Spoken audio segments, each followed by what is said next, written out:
Hello friends, and welcome back to another video. This week we are making the mighty delicious pork carnitas, perfect for any weekend, breakfast, tacos, tortas, you name it, you can make it with carnitas. I am using two kinds of pork, 4 pounds of pork shoulder or pork butt, and a 2-pound piece of pork belly. Not this entire piece, I cut 2 pounds off of it.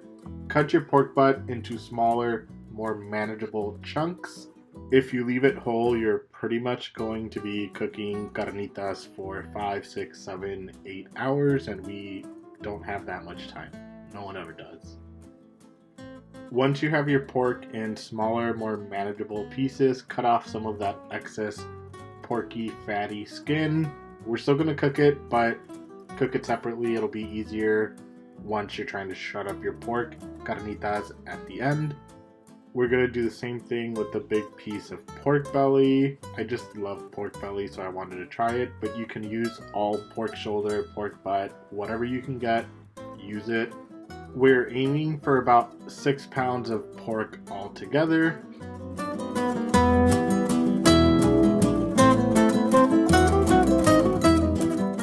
Once all of your pork is cut into chunks, we're going to melt 2 pounds of lard or manteca in a heavy pot. I'm using a Dutch oven. Any big pot that you have will work.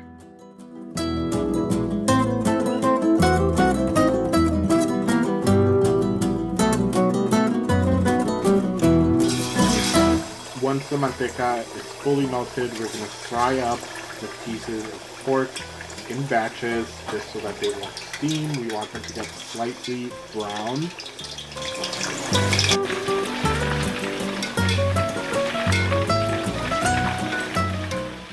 After about 2 to 3 minutes, you're going to turn them over so that the other side gets nicely browned, and continue with all of your pork.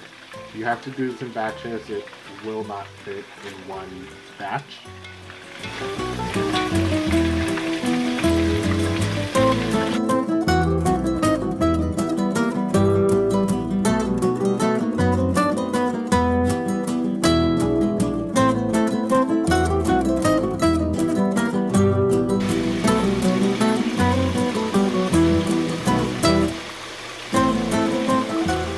Once all of the pork is seared, we're going to add it all back to the Dutch oven or whatever pot you're using. Then we're going to season it with 1 cup of Coca-Cola.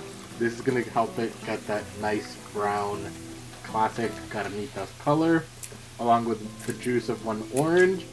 My oranges were dry, so I used 2. If you have a juicy orange, only squeeze 1 of them in there and leave the whole orange in there with all of the pork.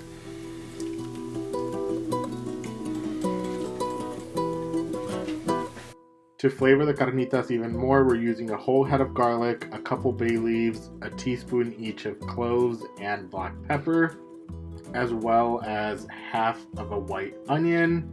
Mix that all in there, let it start simmering for about 30 minutes. After 30 minutes, you're going to dissolve some salt into a cup of water. This is going to help season our carnitas since we haven't seasoned them at all. The water helps it distribute evenly. At this point, the carnitas just simmer away in all that lard for about 2.5 to 3 hours until they're falling apart, just like this. Leave them on a medium heat, adjust it as you see necessary.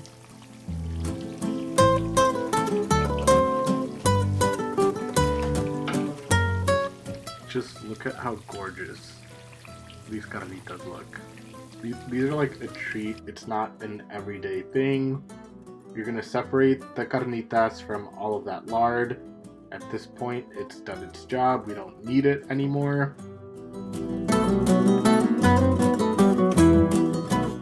These carnitas are so tender that they shred apart instantly with minimal force.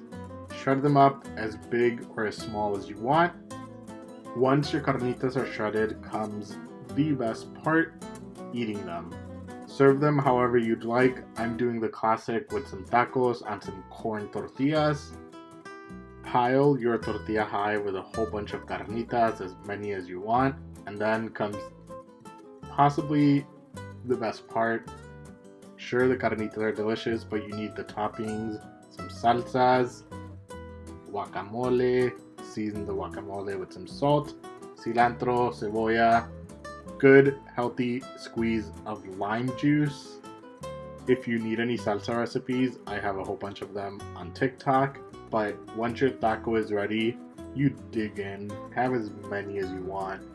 These carnitas were incredible. Please give them a try. Like, subscribe, drop a comment. Thank you so much, and let me know what you would like to see next.